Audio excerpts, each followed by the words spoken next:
Hello, everybody, and welcome to Noise. I'm Casey Hendrickson, and I want to thank all of you for joining us in person and for joining us online. Also, I want to thank Antonio's Italian Ristorante for hosting us. This is a great venue. We've done a lot of events with Paul Cataldo. For those of you in person, it looks like he's feeding you pretty good, right? Good. Glad to hear it. Obviously, Noise is quite a bit different this year than it usually is. I've already been admonished for not wearing a suit, but you didn't pay to get in here. So, but one of the ways that we were able to do this, and our planning got pushed back quite a bit, was that we had all of these amazing sponsors step up and say, yes, let's do a series of speakers. So we've had 4 of these. Well, we will have 4 of these by the time we're done. This is the 3rd, but technically the 2nd in the official Noise thing. There was a Hannity book thing that we were doing, and then next week we will also have Bill O'Reilly. But today, our good friend Brian Kilmeade will be joining us in just a few minutes. But we could not do this without our sponsors. Southwest Vision Center, Graber Custom Remodeling, First Response Disaster Restoration Specialists, Warren Chiropractic, Flags International, C. Kramer Interiors, Mojo Events, and Modern Kitchen. Also, key sponsor, Wilson Law Office. Thank you so much for all of our sponsors making sure that we do this. Hey, look, there's that guy. This is always a fun event for us, and it's always a little bit different because we obviously don't do a lot of like in-person sort of things. We do remotes, but they're very different. So what we want to do is we want to go ahead and stand up. I need you all to make me look good. We're going to say the Pledge of Allegiance and pray that I don't screw it up. I'm like 10% failure rate on this. So we're going to say the Pledge of Allegiance, and then we'll get started. Where's the flag?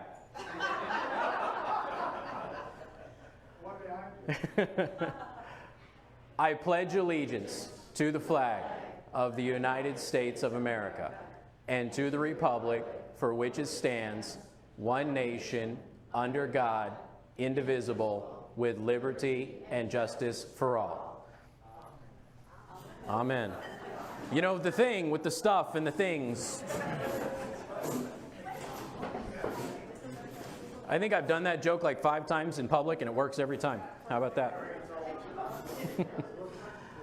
All right, so Brian Kilmeade will be here in just a minute or so. How are we looking on him? Is he okay? All right, since we're running a little bit behind, why don't we just bring Brian on and let's just get the show on the road, and then when we kick him out of here, because we can only take so much Brian Kilmeade, then I'll actually do my other stuff. So let's go ahead and do that. And again, want to thank everybody for watching online as well. Thank you for making this another successful event. How is the food, by the way? It smells amazing. Yeah? Does everybody know the story about Antonio's and pizza? Like, you know he's an Olympic pizza champion, right? His daughter is now, right, too? Yeah?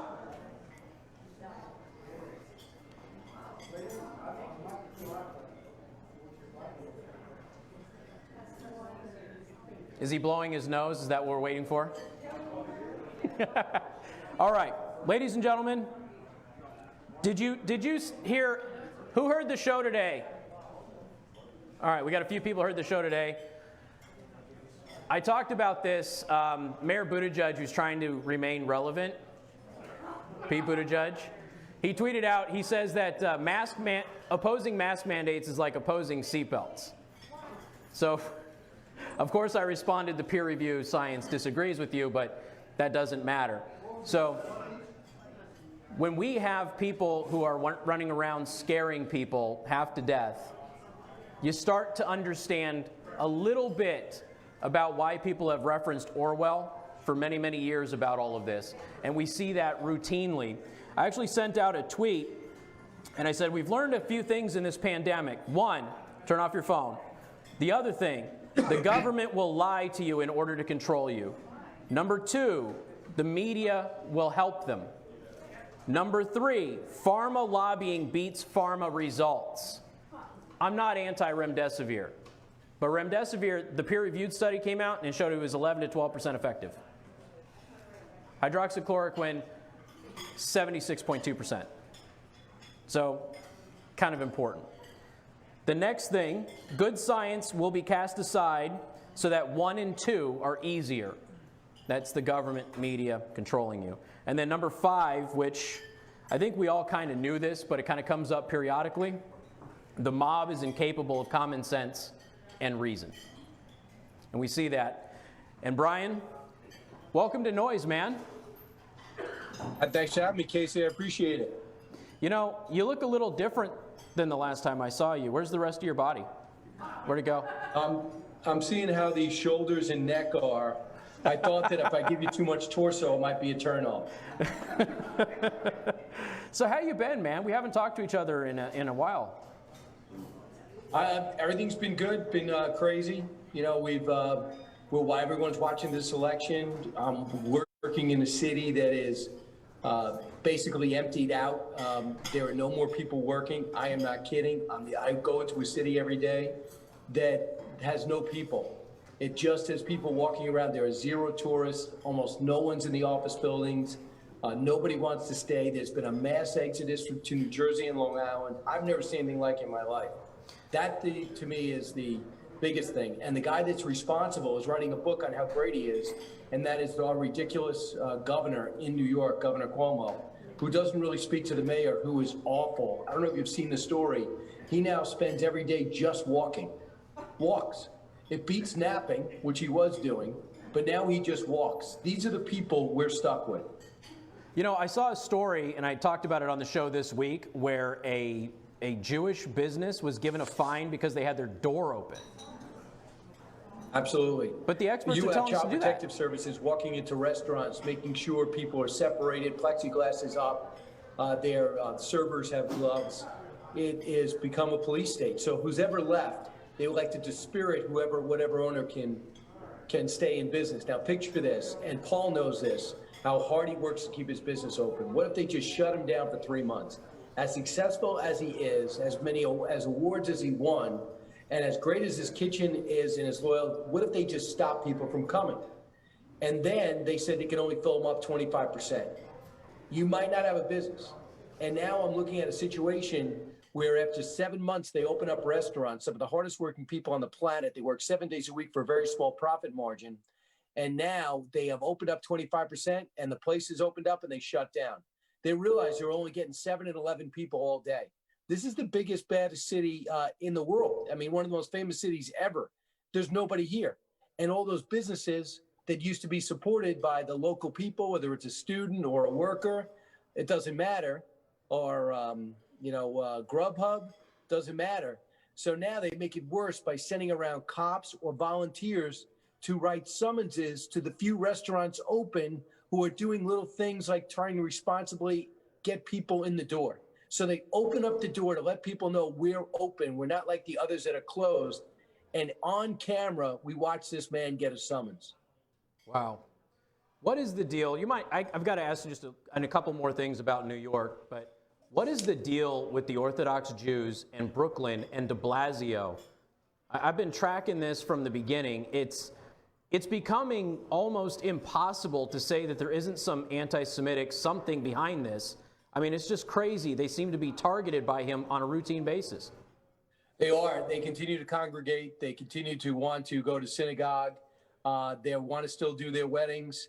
And there's been a special police around them. The first thing they did is lock their parks. I'm not kidding. Yeah. The parks department walked up and locked them out of their parks because they were getting together outdoors talking. So now there's different hotspots. And instead of just saying these are hotspots, they're condemning the Orthodox Jewish community. Now, yesterday, the mayor apologized. But you have to understand something. This is not, I disagree with a politician. Like, Mayor Pete is not incompetent. Whatever you want to say about it, he's extremely bright. I disagree with 95% of what he does, but he's not lazy and he's not incompetent. This mayor is incompetent, is incapable, is lazy. Only this guy would be the one hurling Molotov cocktails at cops if he wasn't a mayor. He has dispirited a police force. He has cracked down on ethnic groups. He is doing the best he can to make hotels homeless shelters. That's his focus now. And a lot of these hotels are so desperate for people, they take the mayor's money And now these beautiful DoubleTrees and Marriotts are full of homeless or those leaving Rikers Island. I wish I could say that I'm exaggerating. I wish I could say, well, a year ago I was sensationalistic, but this is exactly what's happening. I've never seen someone supposedly unintentionally destroying a city and a state. Now, the people in New York, are they doing kind of what we're doing here in Michiana, where they're going out and they're supporting the restaurants that are open as much as they can? Or are they more sheltered down? Are they still afraid in New York because of everything that happened before? Or are they more starting to, all right, we're going to go out and support some of these local businesses so we don't lose them? I mean, I've heard reports about New York, but in Indiana, they're talking about over 60% of our hotels shutting down.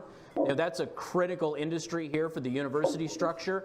And we've also heard that over 60% of small businesses nationwide are going to be closing down. So what's the sentiment of the people of New York over there? They're trying. On Long Island, we're seeing it. And again, restaurateurs listening to us right now, you know it. You've tried to shift your power to takeout. You're trying to let everybody know that you're available to deliver to hospitals. What we did is something, I don't think it's that unique. On Long Island, the suburbs is where everyone literally left. Places like the Hamptons that you've heard of, now there are schools, public schools that are overrun because the people who have money are not going to the city anymore. So one thing I think people can appreciate, they had, in Manhasset in particular, they pooled their money. They had people donate money, and they donate the money to the local restaurants, and the restaurants would deliver the food to the nurses and doctors. So it was this thing where people were donating, people that needed the money and needed the break were getting the money. The chefs were working, the managers were working, the waiters were working, delivering the best they could. But at the same time, you had a lot of people delivering to people of need, shelters. And it was kind of working out. It was kind of a pretty cool way to help out. And I know I'm an investor in a restaurant in Manhasset, Long Island, and they did such a great job with their takeout. Now that they get 50% of their capacity in, they're actually making a profit because they were forced to change. So there's opportunity in there, but you just don't want some politician who has no idea what it's like to sign a check, to handle a payroll, to have to pay a lease, deciding it's too dangerous for you to try to do something responsible. That's what I find so abhorrent about this. People are deciding what's responsible. I just had a message come through on my iPhone. 16 restaurants had their liquor license pulled, and this is devastating, over the last 3 weeks in Westchester County because the local mayor or the local authorities didn't think they were complying with the local laws. To get your liquor license pulled, you might as well have just put a padlock on the door. Have you followed the case of the barber in Michigan that we have been covering here that's been affecting this area? Have you guys picked up on that? Early on, I think there was one in Michigan, and I know there's been one in California, obviously. There's been one in Texas. Maybe I don't know yours specific. Yeah, so there's this elderly barber, and he opened up because that's how he makes his money. And then, of course, Governor Whitmer shut him down. Then they pulled his license. Whole legal case happened. Just this week, finally, all charges against the guy were dropped.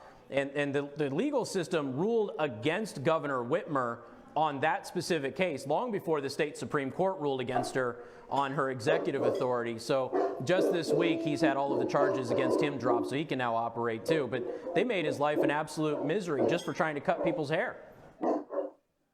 It's unbelievable. And these people, they have so much control. Put it this way. If you're a barber or a hairstylist, you know you're not going to have any business if you don't do the things responsible to make sure people don't get infected. So set them some parameters, help them out if you need some resources, but they know what it takes to have a successful business. They'll wear a mask to make people feel more comfortable. The shampoo people will wear the gloves to make people feel more comfortable. They'll know to put people outside before they're inside, but don't shut them down and tell them they have to fail. Because people in small businesses support 75% of the economy. And they do it because they work 7 days a week. They want that feeling of autonomy, and they want that feeling of success. The worst thing you could do to a small business owner is tell them they can't, and they're not allowed. And they're doing it in a way that echoes of this oppressive society, something I've never seen before, under the guise of, I know better than you how to run your business and to keep you safe. It's sickening. Now, one of the interesting things about all of this is while we're talking about everything that's been happening in our communities, we now have two guys, again, running for president. One guy's been at the helm the entire time, says it's time to let businesses and the American people get back to work. And the other one is telling everybody that the president was wrong to shut everything down, but I'm going to shut everything down if I'm elected president. So he keeps going back and forth. This is going to be critical going forward. How much of not the current economy, but the potential for shutting everything down going forward, do you think the voters are going to consider when they go to the polls? I'm very curious to see what you say, because I have a national show and I get people when they call in, but what it's like in the Midwest now, because you guys are experiencing mini surge. But before I hopped on, Anthony Fauci hopped on CNN because he wasn't on television for 4 minutes. It was an emergency. And he hops on CNN, and within clockwork, he says, what I need people to do is to wash their hands, wear a mask, and stay out of big crowds. I don't know. Didn't he say that in May, June, July, and August? And for the most part, I cannot believe how compliant people have done.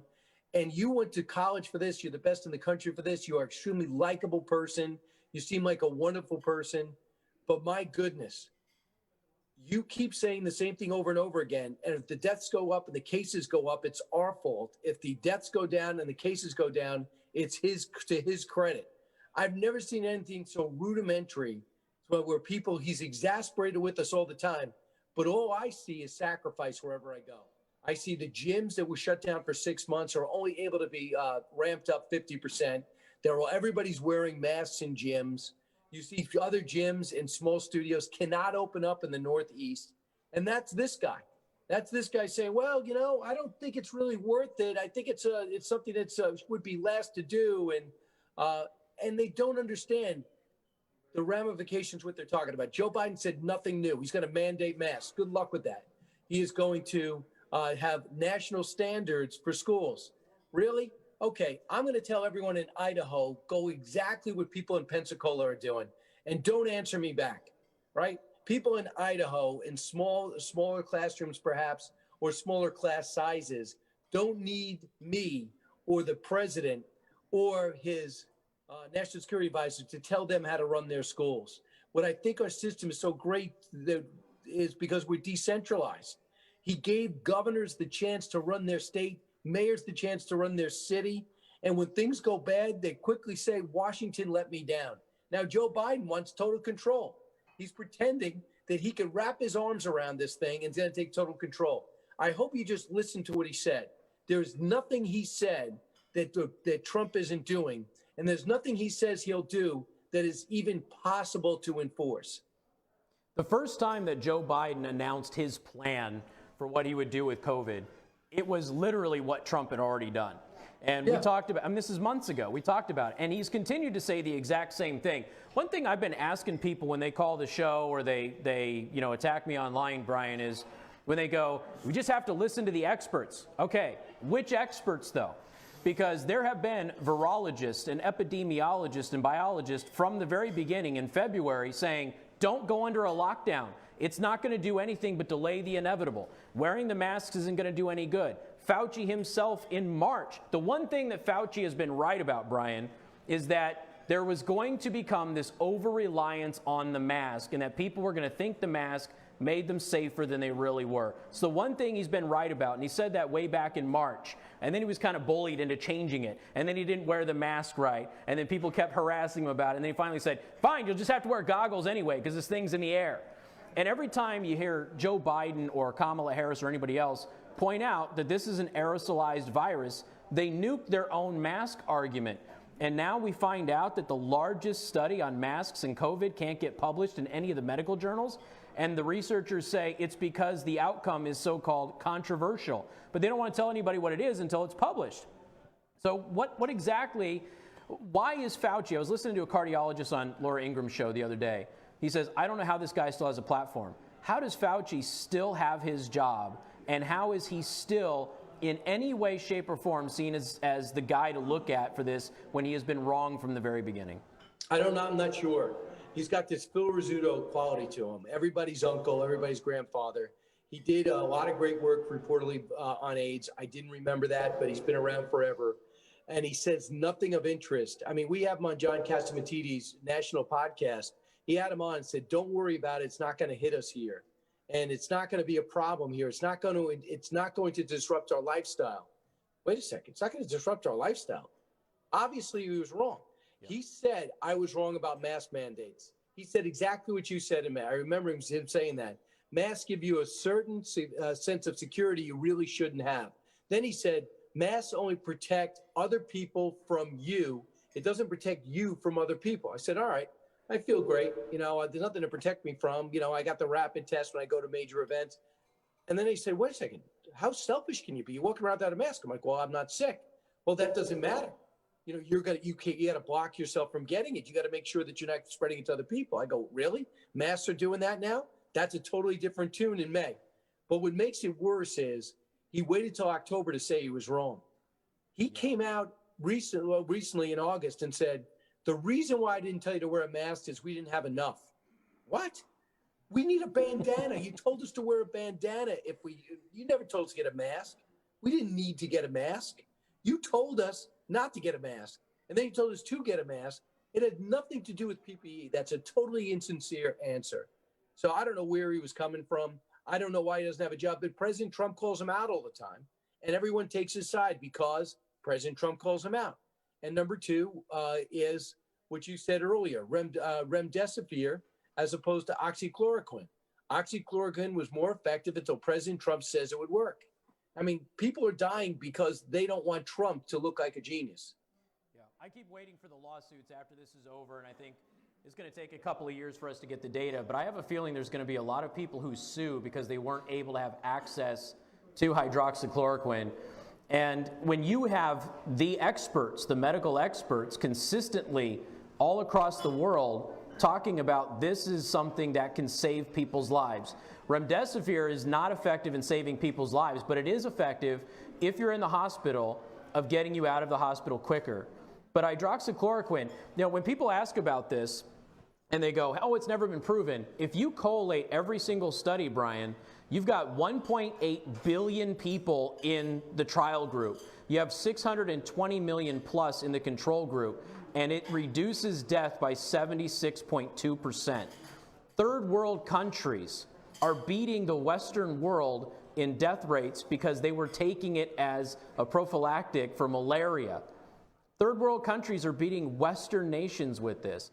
And at the end of the day, I think that research is going to show we really dropped the ball there. And now we find out, of course, that a lot of the anti-hydroxychloroquine research was coming from Gilead, who makes remdesivir, which costs a lot more money, a ton more money. So you start looking at, we're starting to get into big pharma territory. And I've never been a big pharma conspiracy theorist, but I think we're seeing a lot of that happen right now. Well, you did some great research. A lot of that stuff you just told me I did not know. So I appreciate that. And I essentially thought that Trump summed it up best when people don't want to hear. We have to learn to live with it until a vaccine or therapeutic comes through. People don't want to hear that. So what we have to do is tell me what it takes to get me through this period. Tell me what tests I need to make sure I'm not contaminating me or my family or somebody else on my team or my work. And then I'll live with it, and I'll trust the scientists come up with a vaccine that's going to pass the stress tests. But if Joe Biden's like, no, 200,000 people didn't need to die, how do you know? And then America's done it poorly, really? We got 50 states the size with 340 million people. It's a lot different than Germany, France, Spain, and Italy. And guess what, including Russia, guess what all those countries are experiencing right now? A surge. Yep. Everyone said, see how good they're doing, Mr. President? Why can't you be like that? And now they're getting hit with a second wave. I thought they knew how to do everything. You know, you go back, I think it was 2 months ago that I was talking about the AP article that said the reason we were having reductions in cases was because of the masks. Governor Holcomb, the reason Indiana is improving is because of the mask.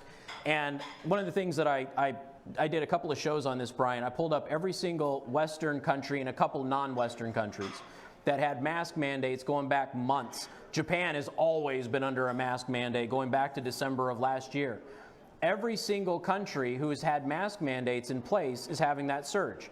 Every single one. Yep. So a reasonable person at this point in time, right, Brian, would take a step back and go, perhaps the mask situation is not what they're telling us.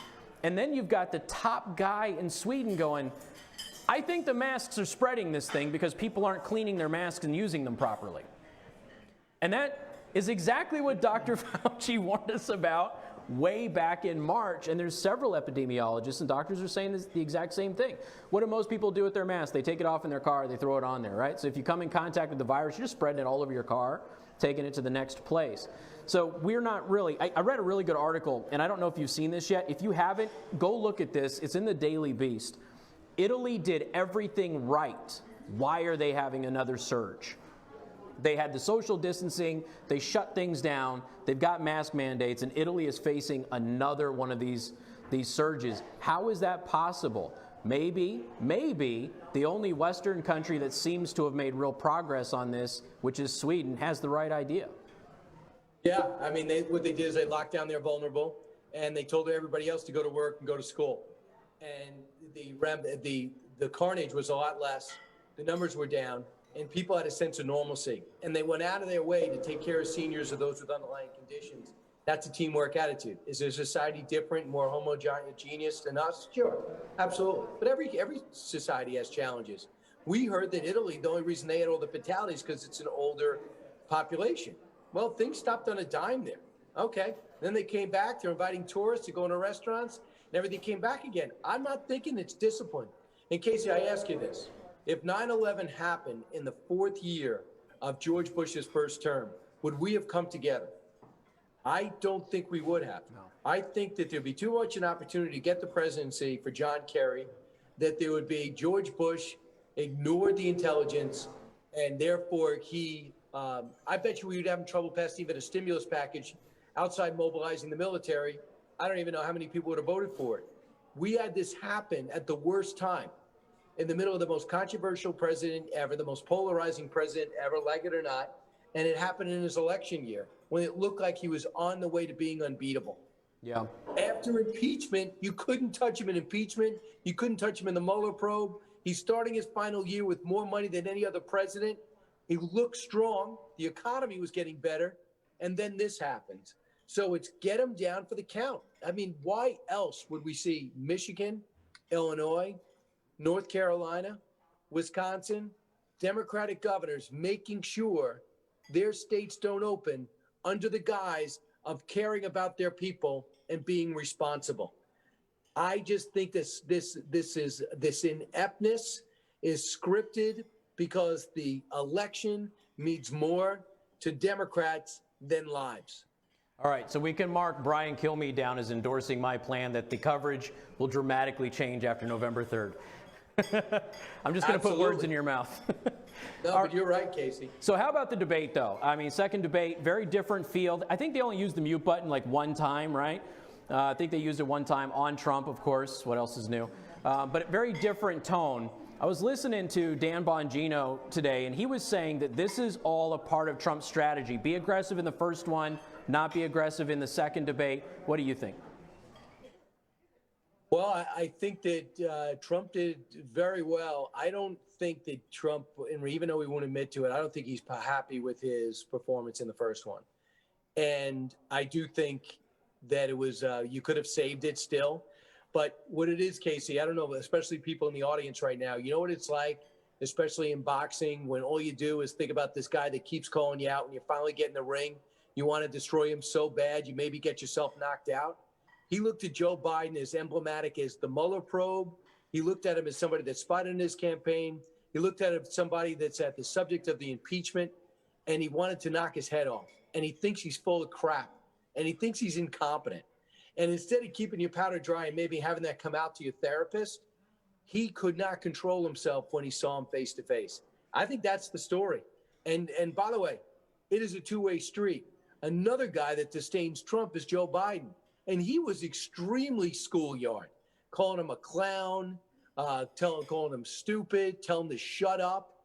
So that he was almost as out of control. I don't think it was a plan, but you know what it's like. If you're doing a good interview, you're looking at your subject, you're listening, and you're coming up with the best questions. Even if you read the guy's book or the woman's book, you're listening and you're seeing what they're leaving. Trump was doing the hardest thing. with 60 million people watching, with his re-election on the line, he stepped back and he listened and he highlighted. He highlighted Russia. You really think Russia is behind what we just told you about the laptop with the FBI? You really just said you're going to be phasing out oil and gas. Hello, Texas. Hello, Ohio. Hello, Pennsylvania. And I thought, man, this guy is in the room. This guy performs best when his back's against the wall. And I think that he's going to do two things: closing the gap to the point where Joe Biden's got to come out and try to win it. And it is like having David Woodley, if you guys remember, when he was quarterback of the Miami Dolphins, he was fine passing 10 times a game with a great running back. But if he was trailing, the Dolphins lose. If Biden was trailing, he had lost. He has a lead. If he can't hold it, he cannot come from behind. And if Trump can close the gap and force him to try to win, we're going to get more for that gap reel than you can imagine. Remember, if you don't vote for me, you ain't black. What are you, a junkie? When asked the question, he told 4 different people who had problems with his background and legitimate questions about his past, don't vote for me. That happens when he actually interacted with people. Can you imagine in the last 10 days if he has to interact with people and press that want to ask him more than what flavor milkshake do you want to drink? We always deal with people who are fair weather listeners and viewers who kind of come in at election time. They haven't really paid attention to the previous 3 years, what we've been covering. And so they have to do a lot of catching up. And a lot of these old things kind of come back. And there has been a staggering amount of people who don't know anything about Burisma, don't know anything about Joe Biden, Hunter Biden, not just Ukraine, but China, Romania, Kazakhstan. They don't know anything about it. And here you've got Trump, who invites Hunter Biden's former business partner. Hey, have a press conference before we do the debate. And then he brings it up in the debate. And a bunch of people looked at it and go, what is this? What is happening? Yeah, and the effort from social media, I was talking with Mr. Williamson from the White House today about social media and the censorship that is happening. It didn't really work because they got over 60 million impressions on that story trying to censor it. I read that this afternoon. But the effort from everybody to go in there and censor anything damaging to Biden and do everything they can to distort things, this fake Rudy Giuliani thing, trying to make this somehow on par with what we saw with Hunter Biden. It's total desperation. So I know that we've said this before, but are we looking at a changing of the guard with the media now going forward if, in fact, Trump wins re-election? Yeah, I mean, you lost all credibility. That means you got every celebrity. You got Facebook, you got Twitter, you had the social media, the mass media, the Washington Post, the New York Times, specifically the LA Times. You went ahead and had a 24-hour network spend all their time just ripping the president. I don't know if you even watch CNN or MSNBC. If they even put a Republican on, it's a Republican anti-Trumper or nobody. So if they do everything, Casey, that they've done and they still lose, I don't know how their business model stays intact. This New York Post story, to me, is the most disconcerting thing that's happened in my 20 plus years at Fox. I've seen a story put down in the rotation. I've seen it pushed in a rotation, but I've never seen it ignored. To say that Rudy Giuliani is a stooge for Russia, and that's why Hunter Biden's laptop ended up at a repair shop in Delaware, doesn't even make sense to say out loud. Yeah. You got to be kidding. Well, and here's the thing.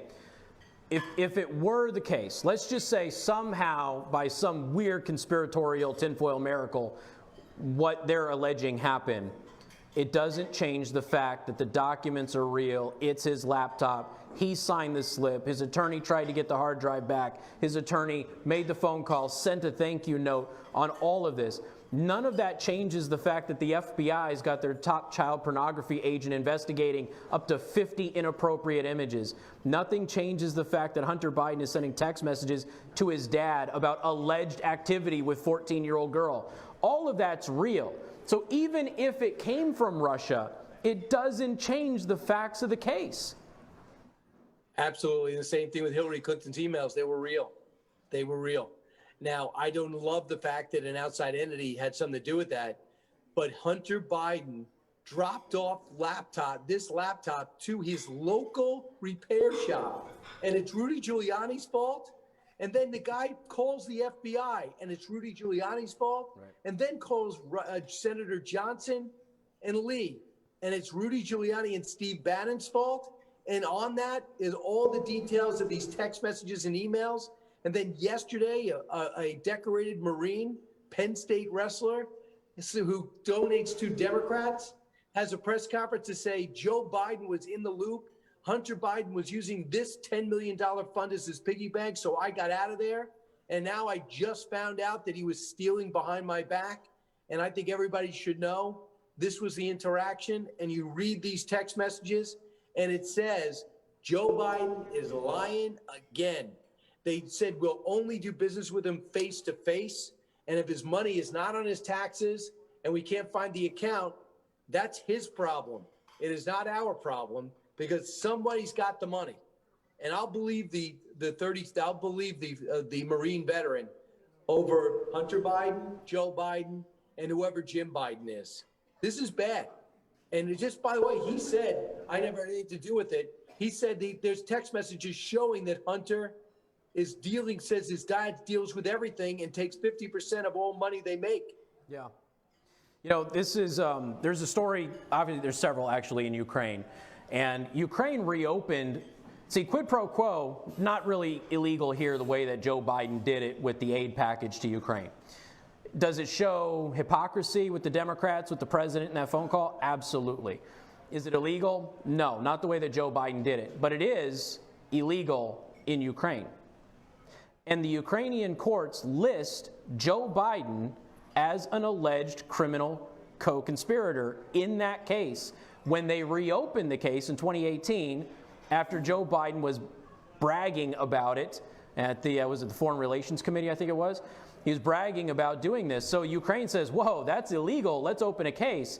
And the top Ukrainian prosecutors investigating this right now says they can't get anywhere with the investigation because of, quote, external forces. Now, at the end of the day, I thought, Brian, the Democrats told us 5 years ago that even an unverified, salacious accusation of two prostitutes coming into your hotel room and peeing on a bed warranted any kind of criminal investigation. And here we have the courts in the Ukraine listing Joe Biden, Hunter Biden, Joe Biden's brother, as alleged criminal actors. And the U.S. media just lets Joe Biden run around and go, no, that's debunked, no, that's nonsense, that's not a real story. I beg to differ, because I've got Viktor Shokin testimony in trial in the Ukraine about it. There's a lot going on there. Number one, how embarrassing. Ukraine has been carved up by Russia. They need some help, and they need it from us. And we're put them through this circus. The bigger story is that Joe Biden allow Ukraine to get carved up and his son to be put on the Burisma board in order to make his son more wealthy and maybe him more wealthy. Number two is, if you look at foreign policy, Trump is giving the Ukrainians lethal weapons, tank buster missiles, in order to defend themselves. Joe Biden gave them MREs. Joe Biden had no Iraq policy except pull out the troops when we got ISIS, no red line enforcement in Syria after the poisonous gas, and then we still are paying the price for that. President Trump obviously did that. Killing of Zarqawi, al-Baghdadi, the replacement for al-Baghdadi, the countless hostages he's gotten out, and of course, going into Iraq and pushing them back and getting us out of the Iranian deal. The president's foreign policy is far superior. But part of this compliance, ignoring this story, which is only going to get bigger, follow Mike Emanuel, who's doing an incredible job, and Jake Gibson doing an incredible job doing original reporting on it, and then not having foreign policy as one of the topics, bringing in race relations and climate change again, is playing towards the enemy. So as much as I like this moderator, I also saw her cut Donald Trump off 122 times compared to 11 for Joe Biden. And most of those topics don't work for Donald Trump, and he still won. How sad is it that Ms. Welker's moderator performance was seen as okay because objectively it wasn't great, but it was so much better than what we have seen historically, not just in this election cycle, but previously, that now her doing all of that and throttling Trump every time he was making a point and allowing Biden a little extra time to go ahead and respond on stuff that we all saw, that was seen as passable and much better than we have had in the past. That is not a good sign. Yeah, but you know what's interesting? Joe Biden got himself in trouble twice after she said, "You have anything to say?" And he came out and goes, "Yes, I am for phasing out oil." And she goes, "You are?" Almost like, that's not what you're supposed to say. Really? Is this going to be a real debate? By 2025. Yeah, 2025. I mean, the guy's terrible at numbers. He's absolutely lost it. What they're trying to make him do, what Trump has been trying to make him do, is separate Biden from his wacko left, the Bernie Sanders and the AOC +3. And he's trying to also make him either go down with the Obama ship or separate himself. Because the only reason why he has any support is because he teamed up with Obama. The only reason he has black support is because they view him as an ally of Obama. If he's going to start saying, well, the immigration policy, that wasn't what I would have done. Obamacare is not that great. Well, I wouldn't have handled it that way. The red line, that wasn't my call to enforce it, so we'll see. Then you begin to see a gap open between Obama and Biden. And the more he's forced to say, I'm not a socialist and I'm not going to ban fracking, the further away the left goes. And I saw Charlemagne the God, some really successful African-American morning show host, urban host right in the area. And he said that Trump has a campaign now to win over African-American men because he sees an absolute vulnerability with Biden and he wants to help. Between Tim Scott, the Enterprising Zone, Daryl Scott, a pastor that works a lot in the Midwest, I really believe that you might see a staggering number there because Joe Biden is a terrible campaigner and he's actually band-aiding or covering up the schism that exists in his own party. It was up to Trump to get in there and push out and let them decide what island to stay on. Yeah, I saw that Luntz the other day. Once again, he did it in 2016 too. He said that this is the worst campaign, Trump's campaign, that he's ever seen. But then I pulled up some polling, which shows that you're getting about a third of Democrats who are concerned about the Hunter Biden story, and you're getting 53% of independents who are concerned about the Hunter Biden story. So maybe it's not so bad. I've never seen anything, and you could chalk it up to the pandemic, but I've never seen anything as bad as Joe Biden's campaigning this time around. If you have to take 5 days off to take on a guy that you say is a moron and inept and still draw maybe a draw or lose that debate, I don't think that instills a lot of confidence in people who are undecided. I agree, and there's this big story in Politico right now that shows Joe Biden, the slow, steady campaign that's been running, and I'll just paraphrase, is running perfectly. Yeah, it's slow, and it's steady, but you're not running anything. You're not navigating crowds. You're not surveying those crowds. You're not consolidating contacts. You decided not to knock on doors. Trump team knocked on doors and actually out-registered in, I think, at least 4 battleground states. They're doing it responsibly. What is so great about that campaign? Please tell me. Well, this is another thing, too, because there's a lot of polls. Obviously, we talked about this the other day when you were on the show. But we've got the polling, obviously, that has Biden up ahead. We've seen some other polling that have shaved that in half. Usually in the last 2 weeks is when we're going to start to get more accurate. We've seen that shave off by half, so his lead is down to like 6.5 in some of the averages. We're seeing some of these small polling firms show that Trump is winning in the battleground states. So we might see another situation where Trump wins electorally, maybe loses the popular vote again, could be a huge surge. Did you see the Rasmussen dailies on black voters, black likely voters? It went from, on October 19th, it went from like 22%. It's over 40% now for Trump. That's incredible. I will say before I came on, I just went to some of my contacts with the campaign, and I'll just tell you what the campaign said to me, and they're not spinners because I just need to know, and I've known them for a long time. One just told me they're now ahead in North Carolina.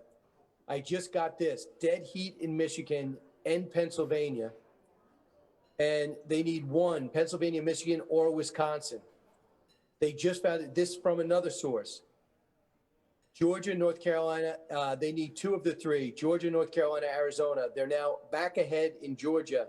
And as I mentioned to you, back ahead in North Carolina. Arizona seems to be more of a challenge. And we knew it was changing. You know, we heard Georgia's changing. We don't know if this is going to be the year of the change. But we also know that Donald Trump screwed up everything. Remember how many times they told us, Casey, no Republican will win Pennsylvania? Yeah. Just every Republican thinks they will. And look what happened. Exactly. So I know I don't know, but I know the people that were so grim 2 or 3 weeks ago just wrote me now because I knew I was going on the air with you and I want to get some new information. And I just relayed that to you. I really think that Pennsylvania is his best shot. The fracking thing put him over the top. Also, the fact that he shows up. People in the Midwest, blue-collar people like yourself, want people who work hard. This guy outworks everybody. We relate more to the billionaire in a suit than we do to the guy who claims to be a blue-collar guy who moved out of Scranton at 12 years old. You work, you get people's respect. That's why when they tried to label him Park Avenue, people laughed because people don't like him on Park Avenue. Rich people don't like Donald Trump. And most of the Wall Street money goes to Democrats.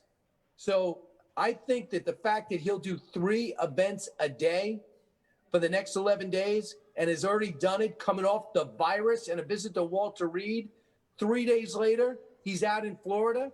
I think people respect that. Do you feel the same way? I think that Trump campaigned more than Biden when Trump had COVID.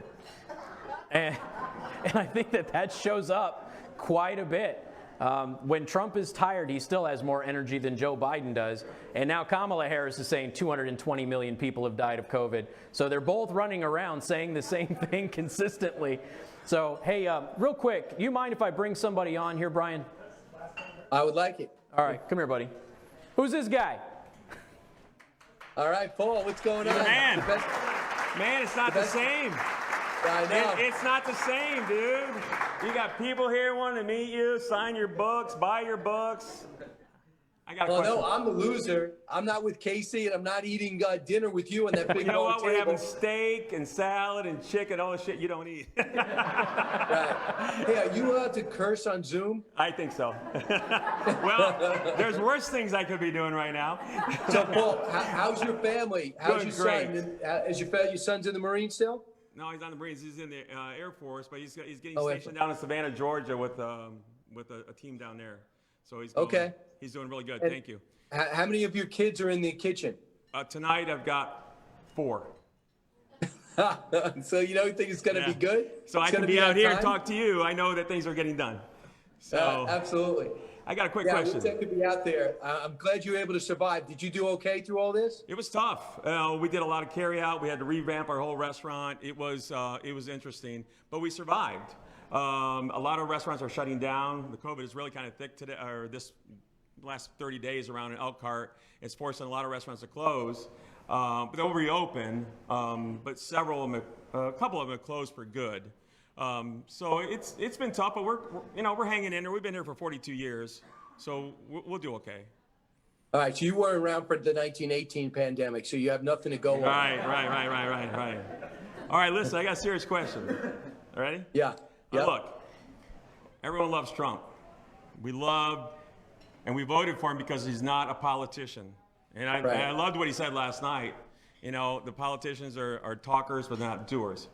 But we've had so much corruption on both sides, but mainly we've had all these scandals, nothing came of it. We've had lying, perjury. At what point does it take for somebody to go to jail?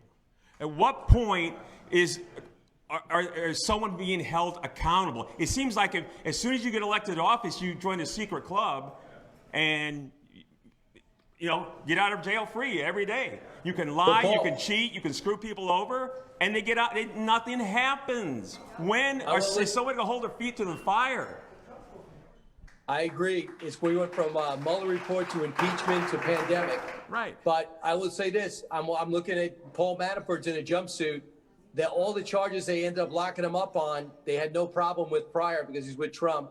Michael Flynn's life's been in purgatory because of a conversation that even the FBI said they had no problem with and didn't think he was lying about. So there are people that paid the price. It's the people around Trump. Rick Gates, I think, went to jail for a while. that horrible person named George Papadopoulos.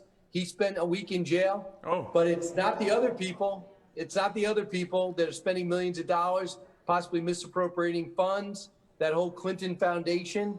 Well, now we're seeing another scandal. This is so even I can figure out what was going on here, and it's really disturbing. It is. Where other countries people are, you know, they want someone's head.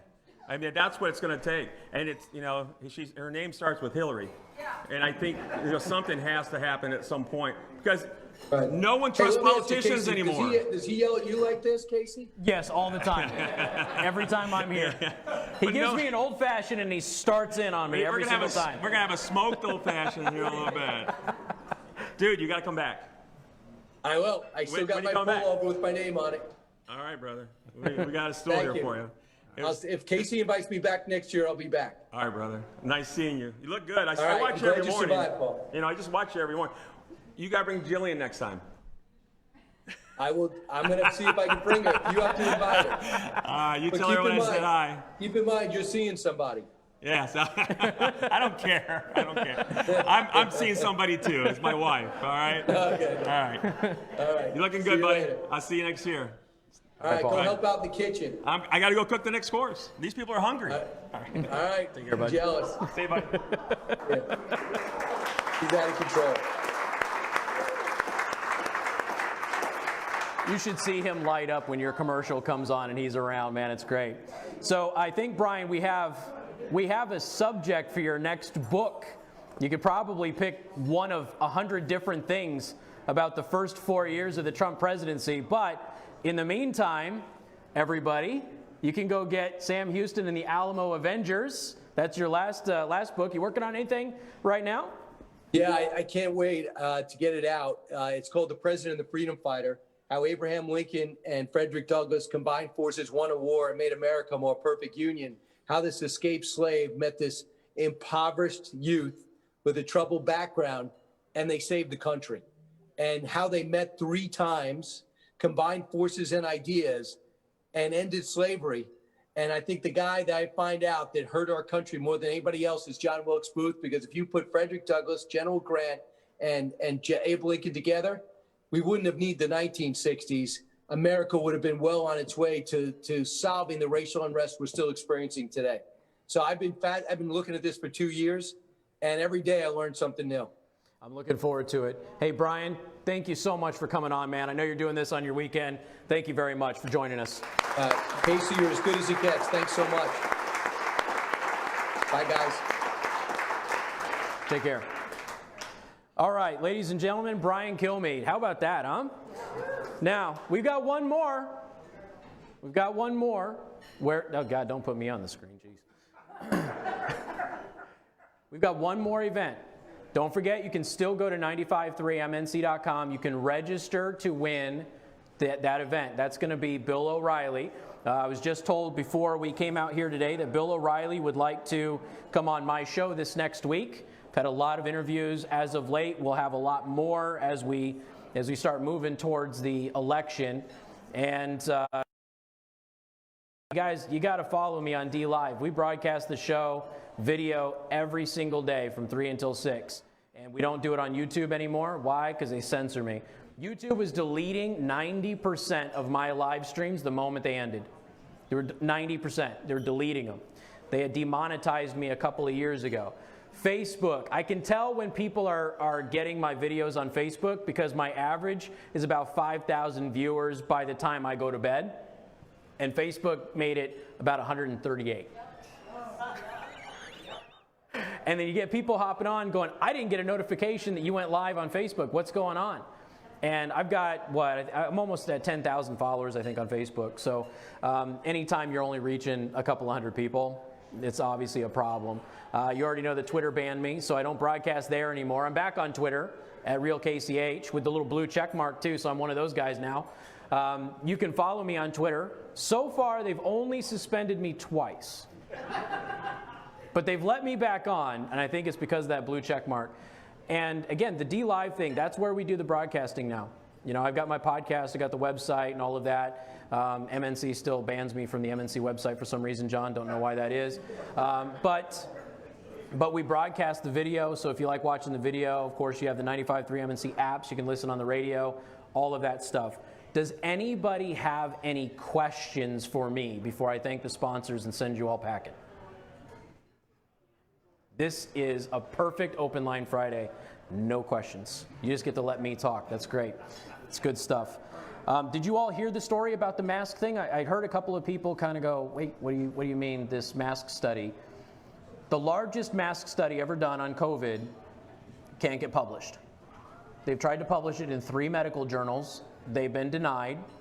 The people who did this study will not tell you why that denial happened, because that requires them to then reveal what they found in their study. And they don't want to reveal their results, like it or not. They don't want to reveal their results until it's published. So they want the study published to give it more legitimacy.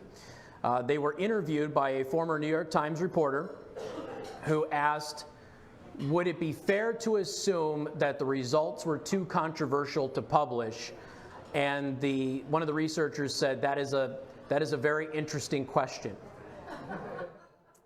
So I also, just as a friendly reminder, because it's always nice to bring the CDC into it, the CDC has just admitted this week, well, I guess this was last week, at no time, this is a quote, at no time has the CDC guidance suggested that masks were intended to protect the wearers.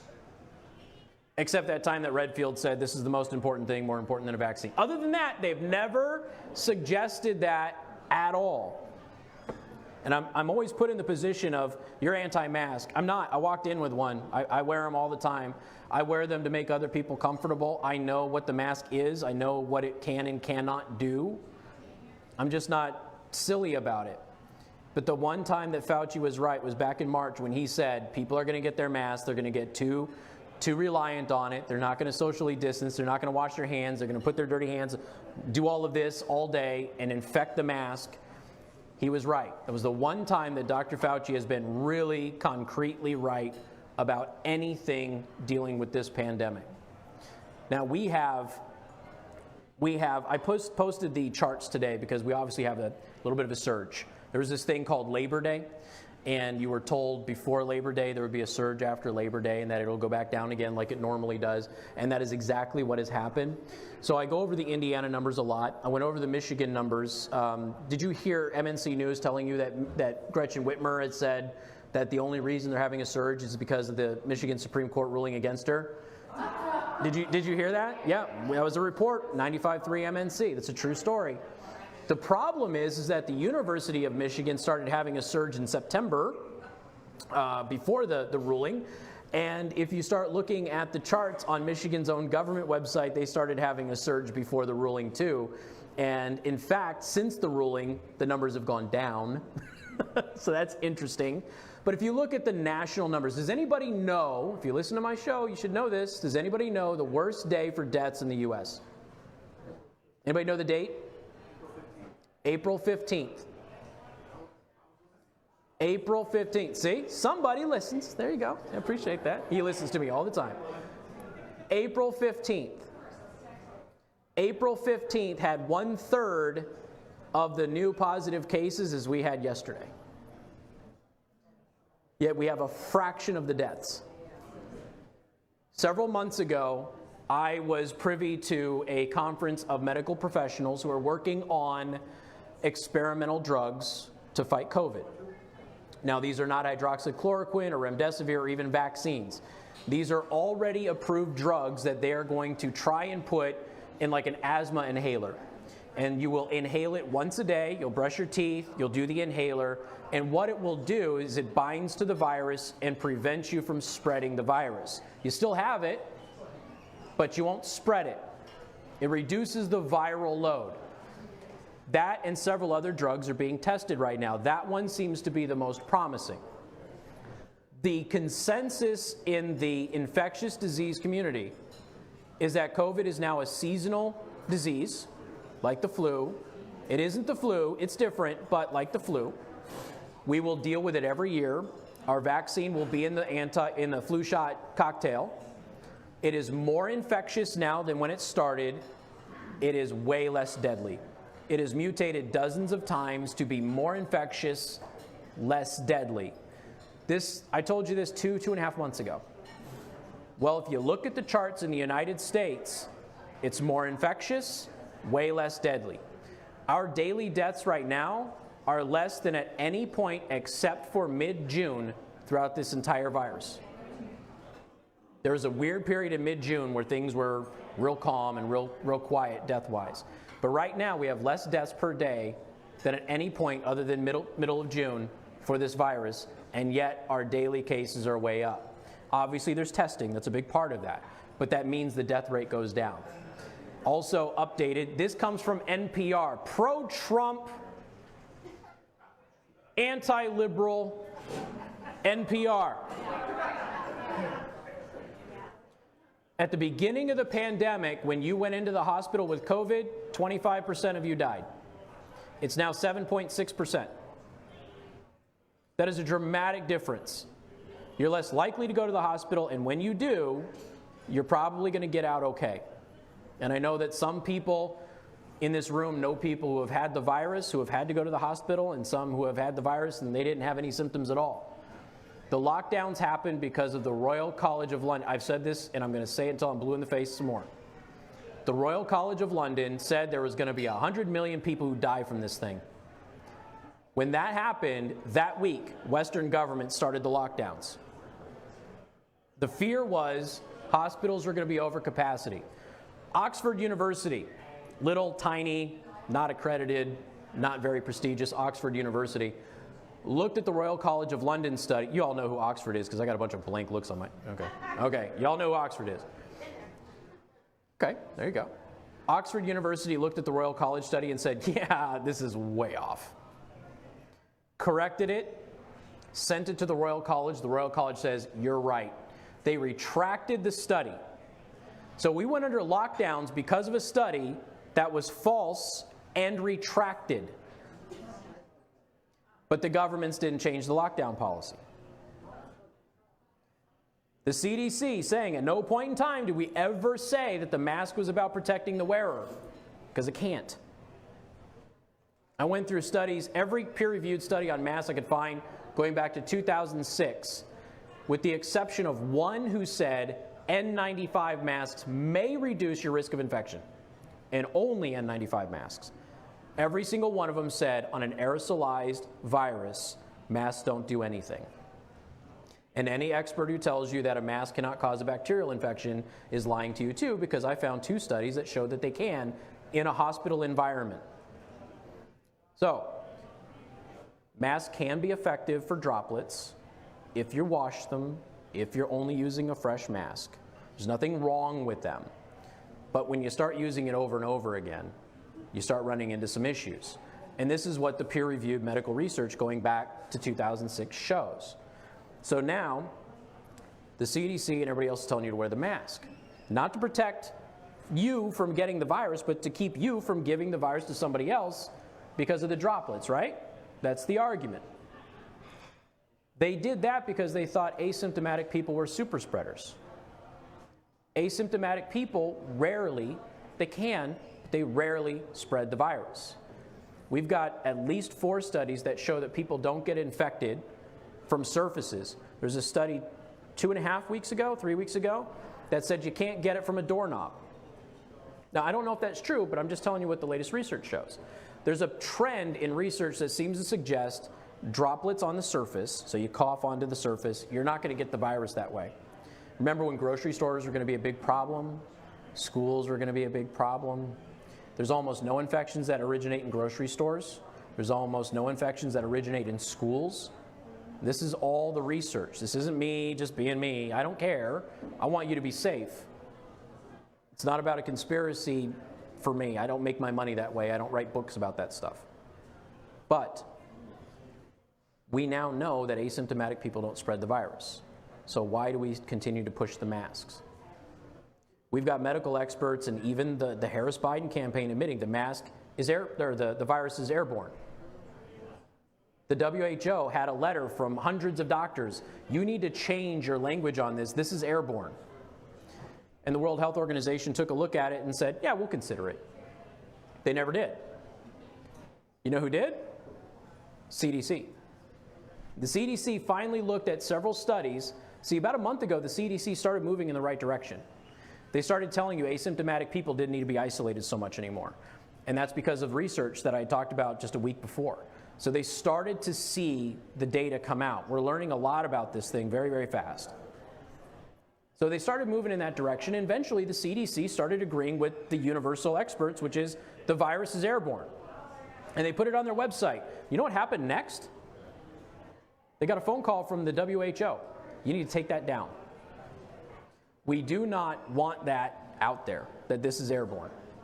Now, if we're sitting here trying to say that we need the public to be as informed and to listen to the experts as much as possible so they're healthy and safe and the virus doesn't spread as much, why would the WHO, who lied to us about the virus for 3 weeks, why would the WHO tell the CDC not to tell you it was airborne?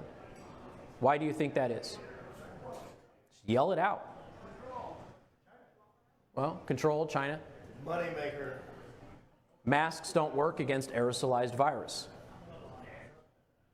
So if you start seeing that people are, well, okay, this thing's airborne, it's not just droplets, it's airborne now, and it rarely infects people with droplets, but we're wearing the mask because of droplets, and everybody is saying that the mask doesn't do anything against an aerosolized virus, but now everybody's saying the virus is airborne. What is the point of having a mask? I've thought about it. I can't come up with a single solitary reason other than that of why the WHO would tell the CDC to take that down. So the CDC took it down. A couple weeks later, they put it back up that it was super duper small droplets, not aerosolized. Super, super, super, super small droplets. Yeah. I'm not a tinfoil guy. I think you guys know that. But it is crystal clear the virus is real. The risk to certain populations is very real. But there is no doubt that this was exploited. Like Brian said, this just happened at the perfect time. There is no doubt that this was exploited to manipulate an election. Actually, multiple elections. The chief of the California school district, in a private meeting, hey, are you going to open anytime soon? We're not going to open or even talk about it until after the election. Interesting phraseology, don't you think? Remember all of the fear-mongering about schools. Every single study, every one, there isn't a single one that says schools are a danger. Not a single, I've looked, they don't exist. But that's okay. There's this guy named Bill on Twitter, and Bill really doesn't like me. And Bill loves to tell me how Duke University soaked their mask in water and put it over a thing and tried to shoot the virus through it, and that proves somehow that masks work. Who's walking around waterboarding themselves? Exactly. So, do the normal stuff. Wash your hands. Don't touch your face. Take care of your own. Be safe. Don't rely on things that probably aren't going to work all that well. I'm not telling you not to wear masks. Wear them. There's an ordinance. It makes other people comfortable. I generally, but people know who I am, I generally don't go around looking for fistfights anymore. If we want to talk about my youth, we can talk about my youth, but I generally don't do that anymore. So I just wear it. Sometimes I'll wear, masks are stupid just to make a point. Sometimes I do that, but I get confused with the whole, you're an anti-masker, which obviously I have never been. All right, do not leave. We have more food coming. I have just been told. So I see that Paul is feeling better. Yes. I was wondering, do you think that at some point, God forbid, if Trump gets elected, I have confidence, but God forbid he doesn't, do you think China will be held accountable for their actions? That is a really good question. So here's what ended up happening a few months back, but I haven't heard a lot of new things about this. There was a group of European nations that got together and said, we have got to hold them responsible for this. new information came out this month that China had cases going back to September, which I told you a while ago I thought was probably the case because the first confirmed cases in the United States were in October. In my hometown of Las Vegas, there was a huge convention that was there, and they were able to trace people that had antibodies back to that convention, and a lot of people fly in from China for CES. It's a huge electronics convention. So we already had information that perhaps this had gone back to last year. I know that we've had discussions on the show about the really crazy flu seasons that we've had the past 2 years, where we're shutting schools down and we're sanitizing schools. I know that that has happened for the past 2 years here locally. I don't know if that is COVID or if it's something else. I mean, for all we know, that there was some other virus that mutated and became COVID. And we don't know. There was a really bad 2 years of flu season in the U.S. So we have to at some point, do you remember when it was a conspiracy theory and I was nuts? Because back in December, we learned about the virus on December 19th. China admitted it on December 31st. The WHO continued to tell everybody past January 14th that doesn't spread from person to person, not going to be a problem, no big deal. Now, keep in mind, that's January 14th. The Trump administration had already taken over a dozen executive actions to protect Americans from the virus by then. And here's the WHO telling everybody it's not a big deal. So, brain fart. What was I talking about? Yeah, sorry, the economy thing. So these nations got together. Sorry, I went off on a tangent. It's my Friday. So these countries got together and they said, we have to hold them accountable. So as the evidence mounts that China knew and that China intentionally allowed it to get out and that the virus does in fact come from a lab and doesn't come from somebody eating soup in a wet market, which never made any sense at all, because if that was the case, why would they not let any international inspectors into the lab? Why wouldn't they turn over the data that they had on the virus to those inspectors back in December and January? So from the very beginning, it always looked like, and I'm not saying that China engineered it and released it intentionally, but that lab in Wuhan, a couple of years ago, international inspectors said there was a risk of breach there. So perhaps that happened. And now you've got some whistleblowers who may or may not be telling the truth that are saying that this is tied to a virus that the Chinese army uses. I don't know if that's accurate, but it's certainly out there. But there is no doubt that this thing came from that lab now. And for a long time, I was a quack, and anybody who mentioned it was a quack. And now the entire intelligence apparatus of the Western world agrees with us. And all it was is common sense. They're not letting anybody into the lab. They're not letting anybody from any international agency in to help. They weren't letting anybody have data sharing. They were actively removing research from Chinese universities' public sites. That's not an accident. If it's an accidental infection, there's no reason to hide any of that. But if there's trace markers back to a lab in Wuhan, China, there is, whether it's an accidental release or an intentional one. So I think that the evidence is mounting enough that we will probably have to hold them accountable at some point. What that's going to look like, I don't know. And will the Europeans have the stomach after it's all over? You know how things are. Things are real bad and you want to fight, and then all of a sudden it's over with and you go, all right, we got that past us, let's move on. So, but China's economy grew 4.9%. Something to consider. Anything else? All right, real quick, I want to thank our sponsors again, ladies and gentlemen, because this has been, well, it's been a lot of fun, and I've already talked way too much. Wilson Law Office is our presenting sponsor. Thank you very much, sir. Appreciate that. Southwest Vision Center. Are they here? I don't know who's all here, so I apologize. Graber Custom Remodeling. There. First Response Disaster Restoration Specialists. They're there. Warren Chiropractic. I think he's out of town. Flags International. C. Kramer Interiors.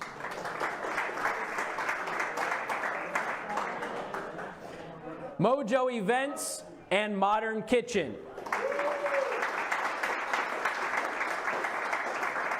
There is no way I could end this without thanking Antonio's Italian Restaurant. How amazing are they?